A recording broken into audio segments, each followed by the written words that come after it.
Greetings and welcome.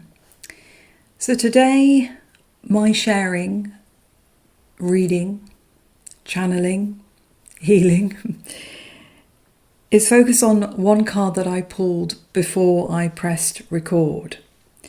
And it was from this oracle, Supra, the hidden path of an oracle. And I'm going to read from the book about the card, and the card is myth.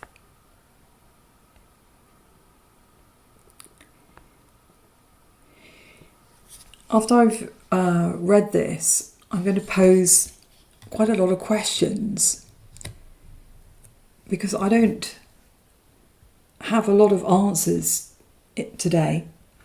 I have a lot of questions. So this is from the book. Myth. We must retell our stories. Like life, they yearn to come back to us again and again, renewing us with the simple, liberating truth of ourselves. Visionary fragments of humanity that fascinate us with their narratives drawn from our dreams. Subtly, our myths work upon us, surprising and transforming us anew with every retelling. Myth is the ancient, circular revolution our spirit makes through our hearts that confirms our path and leads us over the threshold to our future. And there's 5 words, keywords below. Storytelling, inheritance, ancestry, creation and law. So my first question is, as we are awakening from this dream of life that we are co-creating, we are becoming more conscious. We're shifting out of the linear, being more present in the now. So where does myth reside? Is myth, the mythical, these stories that reveal and liberate the truth of ourselves, that reveal layers and layers of mystery?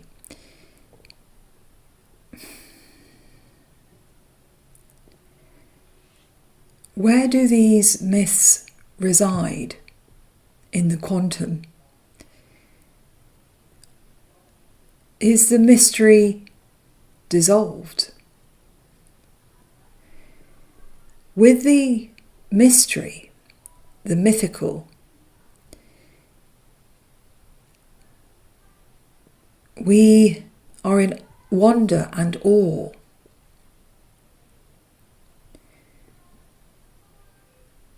We learn, we discover, we inquire, we are curious, inquisitive, ignorant, innocent. We have that story. It is a myth, though some believe myths are true. What is the meaning of truth? What makes something not true and another thing true? Is it because we resonate with that myth, that story? Because we've experienced something akin? We can relate to it?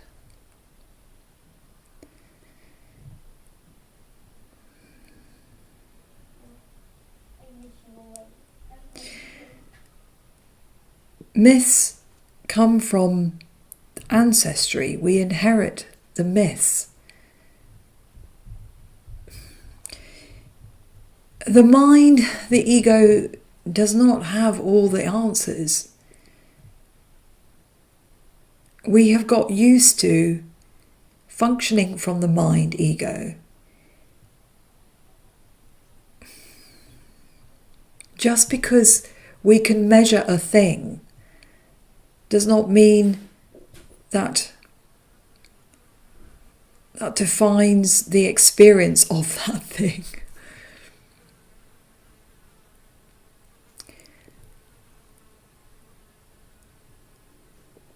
Here I am sharing a story. Pictures are stories. Art shares stories. Words, books, poems, many, many stories. The Akashic records all these stories. We seek learning. But knowledge, like that listing of numbers, reducing a thing to a list of numbers, is not everything. It's not the totality of the experience, which includes the wonder, the awe, the beauty, the discovery, the learning, the transforming.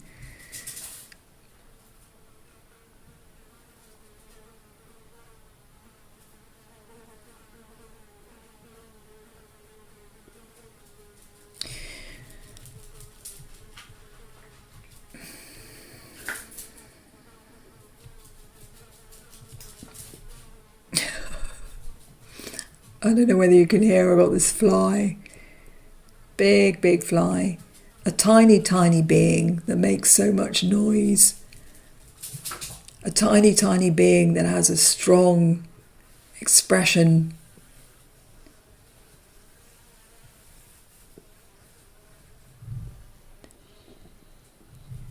And that being keeps on being caught in a spider's web.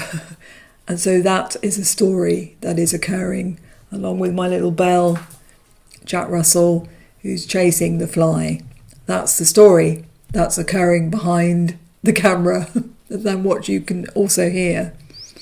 Then there's another story that I'm speaking, and then there's my thoughts behind what I'm speaking. And then there's you listening, watching outside of this recording this time. So this recording is quantum.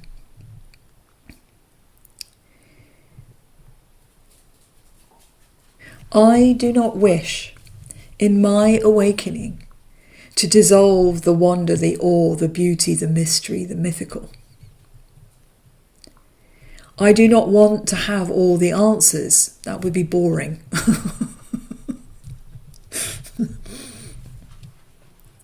Where would the sense of humour be? The joy. I mean, humour is incredible. When we make observations that create this laughter of the absurdity, we find humour in ourselves and each other, in the challenges, the struggle, the strange rules that we live by.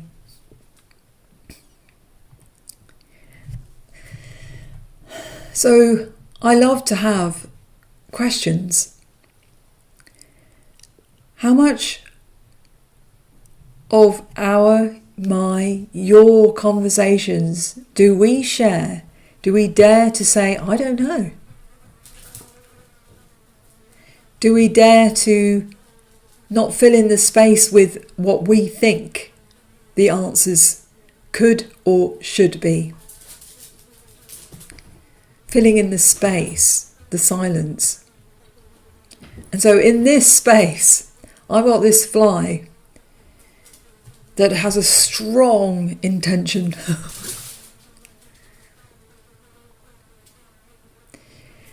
That's why, for me, a fly is proof, not that I need the proof, I've had lots of other experiences of the divinity of life. Because it speaks volume. How such a small thing can also be very agitating. It certainly agitates my little Bella. She really does. She really gets agitated by them.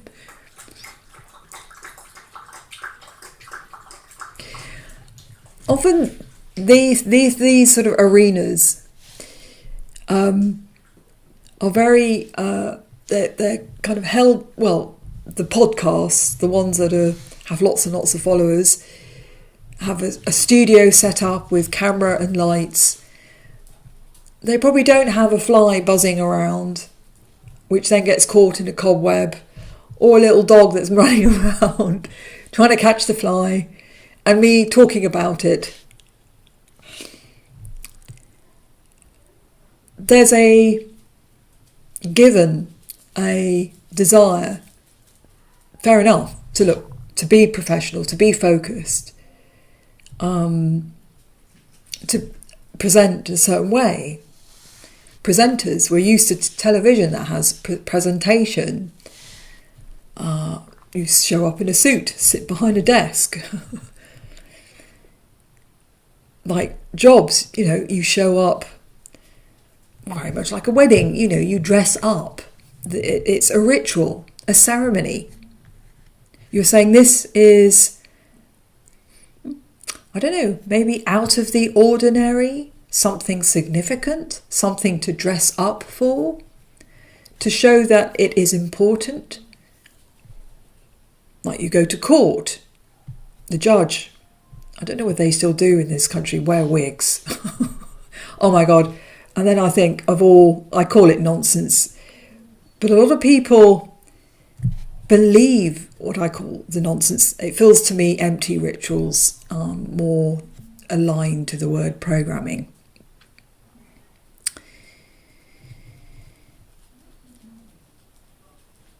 And people don't question those rituals, those ceremonies.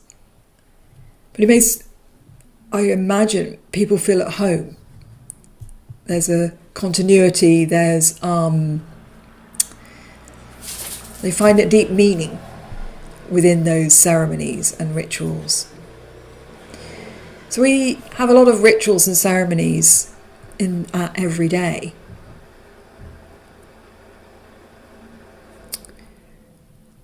And so here I am with life occurring.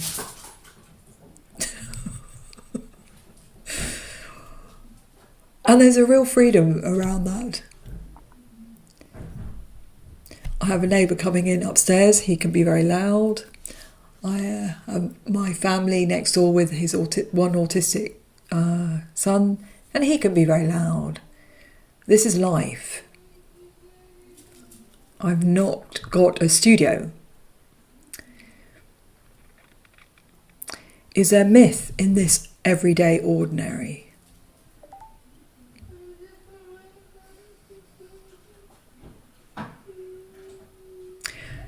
I feel, in my memory of other lifetimes, that myth, the mythical and stories were not seen as delusional, illusion, that dreams were very real.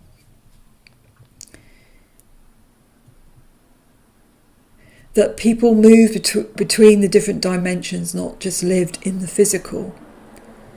And so had a very different experience of the mythical. They inhabited the mythical with the mythical beings. They walked amongst the giants.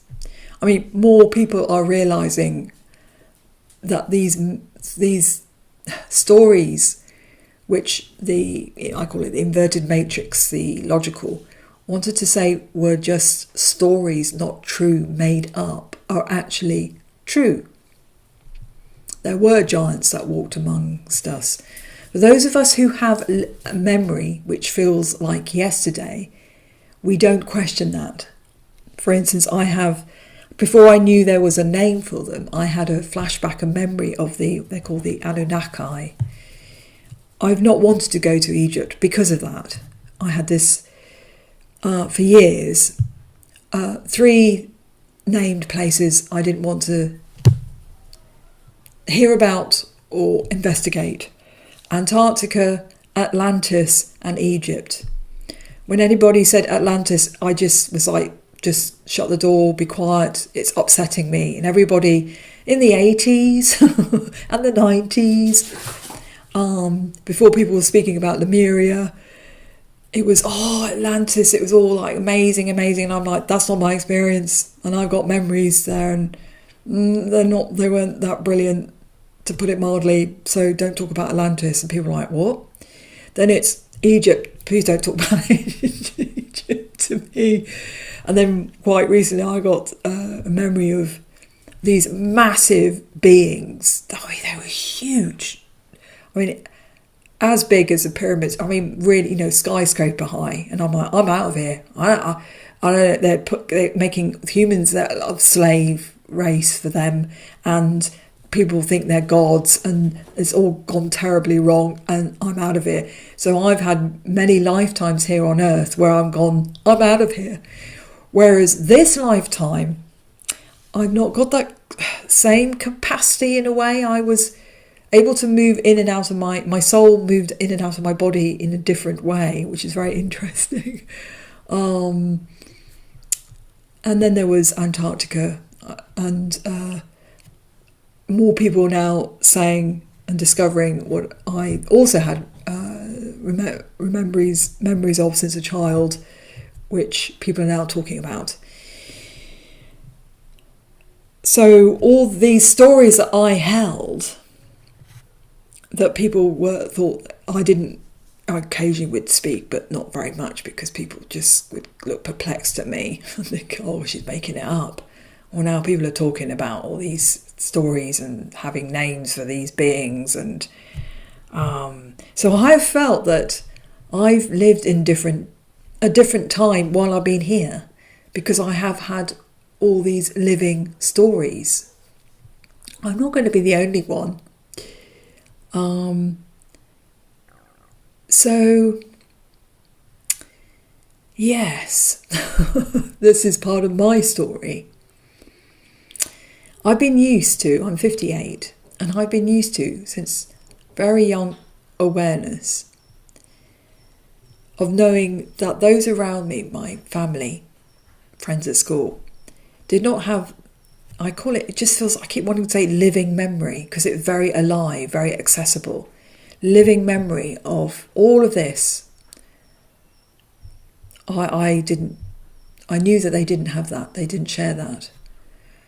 I have come across people who have had that. So for most of my life, until only recently, the recent years, now we're in a different time, where those people talking about it. There's all these books about it all.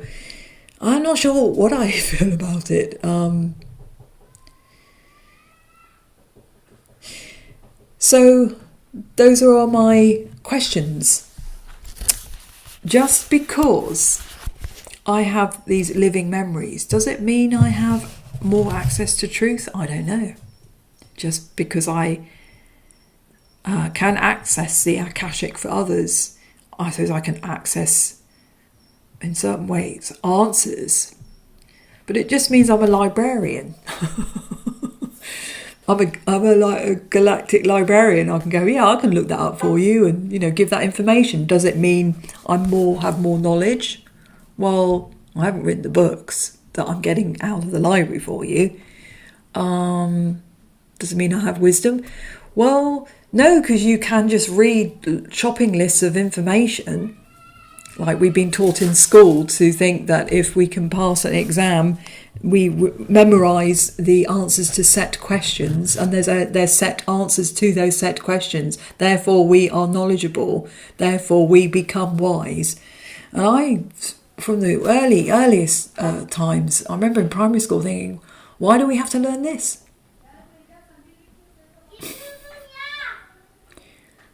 I think people are just asking why.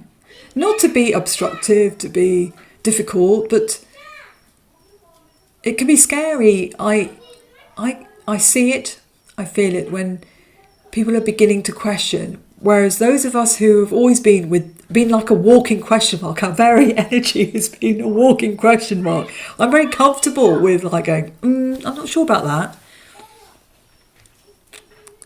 It doesn't seem so threatening to those of us who didn't quite fit in. So I'm find it very interesting. At the beginning of this share, I was tuning into peace, stillness and quiet. This is life all around us. This is the life I thought I hadn't chosen, but I obviously did, because I'm here.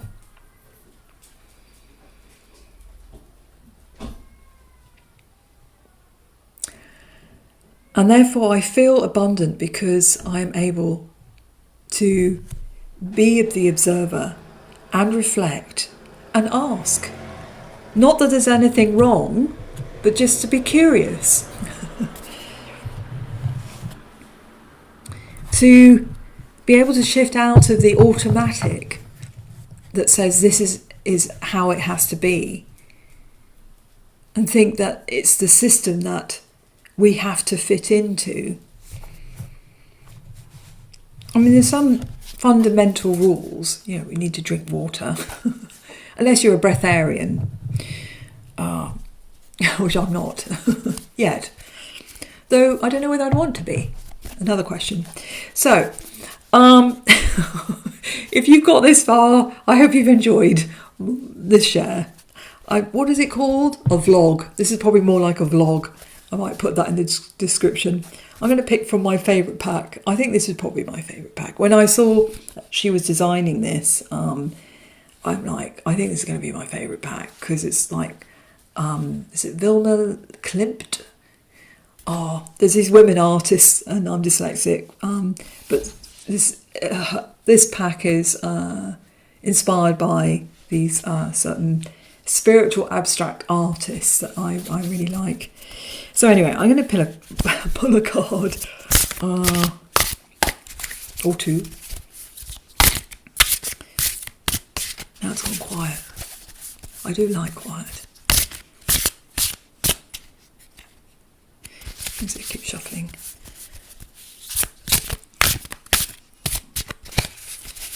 The back there.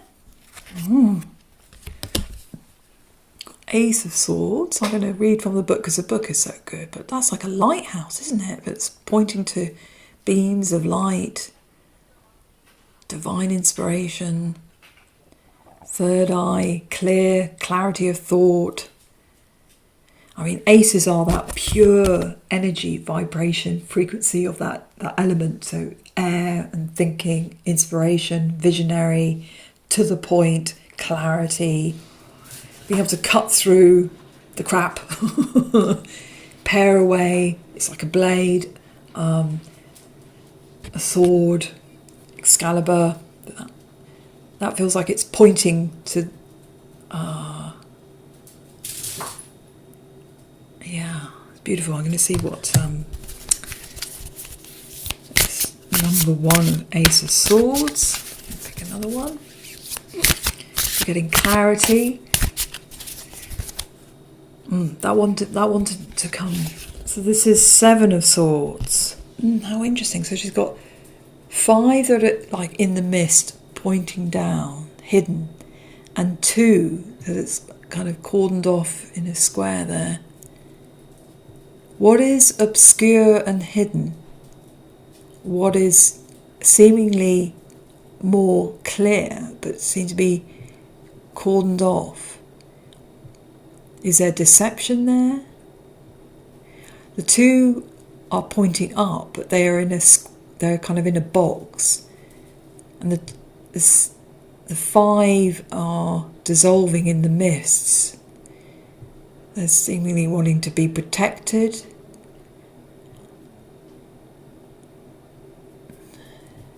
Who has held these swords?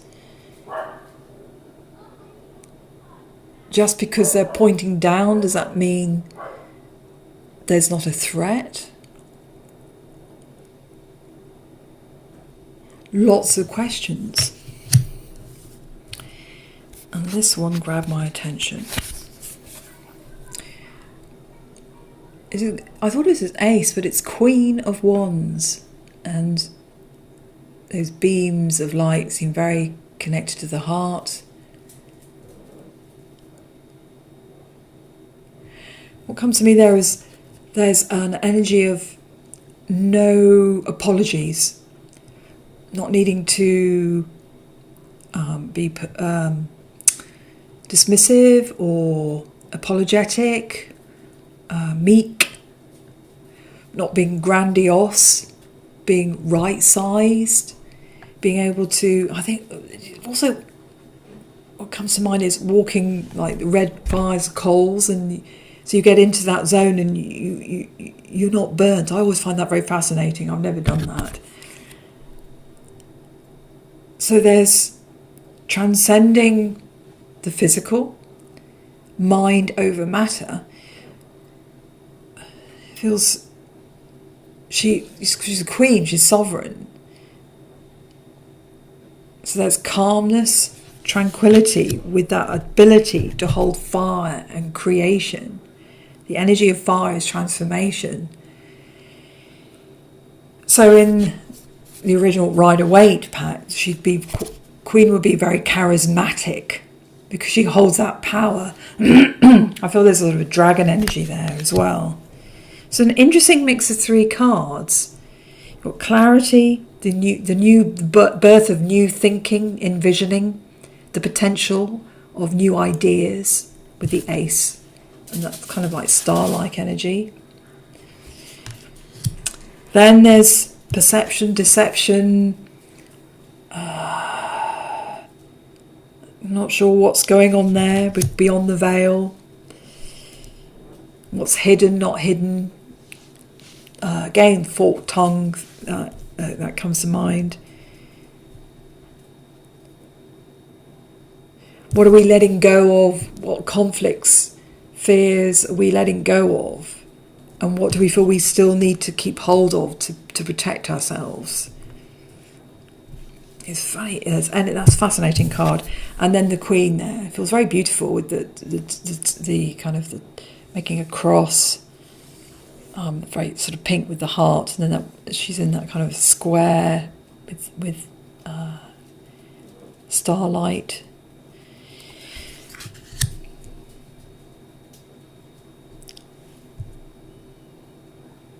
So in the middle, we're dealing with a lot. What's hidden, what's revealed, can we speak our truth, how we're presenting ourselves, how we're used to seeing ourselves, how we speak and we communicate, what truths, what do we believe or not believe, what is acceptable or not acceptable. That's what comes up for me when I see that imagery.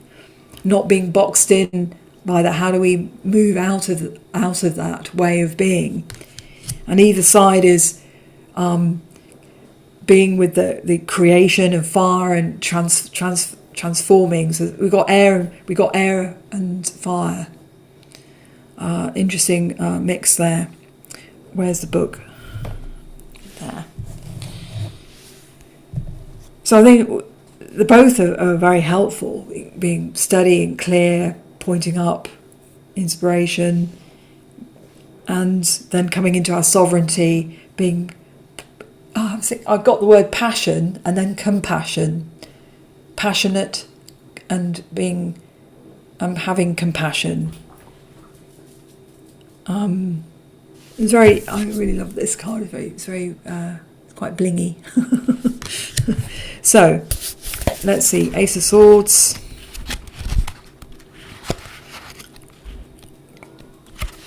Clarity, insight, breakthrough and truth. So I've been talking about truth.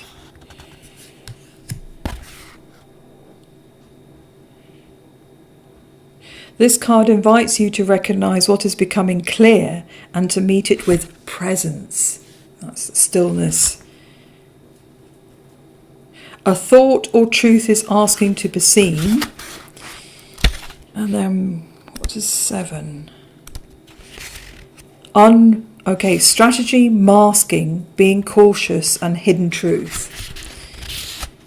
This card invites you to consider what lies beneath the surface.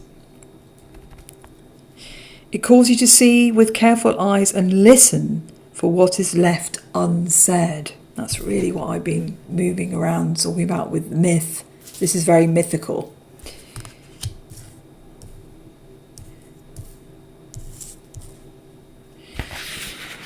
And then Queen of Wands.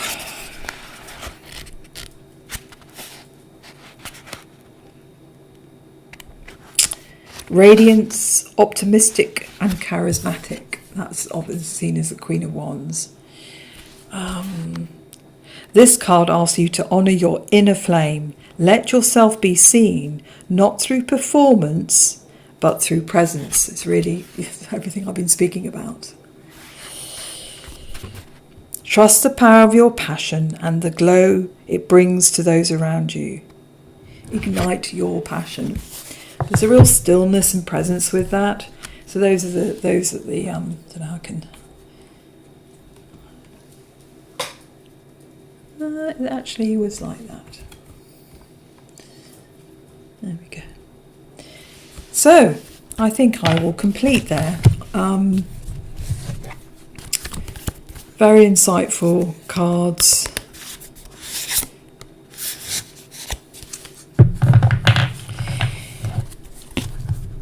I just want to share this reflection as we move through these very uncertain times, as those in political power keep trying to push an agenda. And so much that's being revealed, and there is this, it feels like there's a tug of war, and there's a pause that we're also partly there's also holding our breath. What are these minority trying to dictate to the majority?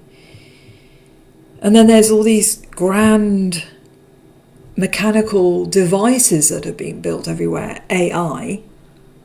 There's been this push with, there's global warming, look what we're doing with all these, industrialization and machinery, and never mind about that, we're going to build all these AI buildings.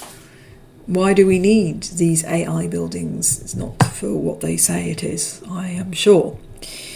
And then there's that strange machine underground that they stopped until they're going to build it a bit bigger, or much bigger, for 2030 to find, the dark matter, to find the source of life. And then there's this other machine. I'm laughing because I think it can feel a bit terrifying. In China, with this sort of magnet to build the biggest nuclear something or other, like the sun, and it's got magnets because it gets so hot it got to hold it in suspension. And I'm like, why all these machinery? So I think we all feel like we're going holding our breath with, like, oh my god. And there's a weight, a sadness, a grief. Alongside that, there's excitement because of all that's been illuminated, and more the dissolving of the veils between the different dimensions and parallel universes. So many of us are sharing our own personal experiences and channeling these beings that are assisting us. There's a lot that's occurring. So for me, I'm showing up in this way, in my own way. So I'll end there, sending us all lots and lots of love, as my phone now is singing a song. I forgot to put it on silent. Take anything away from this, if you've been through all this, this is life. I am done with trying to perform. It's exhausting, tiring, second guessing, trying to be something that, well, no, that is falsity. It may be fascinating for a while, but it has its major pitfalls. Because we divide ourselves, which we may want to play a part, like in a play, which is very mythical. We're now being asked to show up in different ways, more of ourselves. And if we want to play a part, to be conscious about that and not have hidden agendas or feel we got to, I don't know, fool people, lure people in, all of that. And I can tell you there's so much of that in the spiritual area because we're all still growing up. I'll leave it there. In this whatever vlog, I think I'll call it a vlog today. And I look forward to channeling whomever wants to come through with the divine intention. And thank you for being you and showing up. Sending us all lots and lots of love. Bye.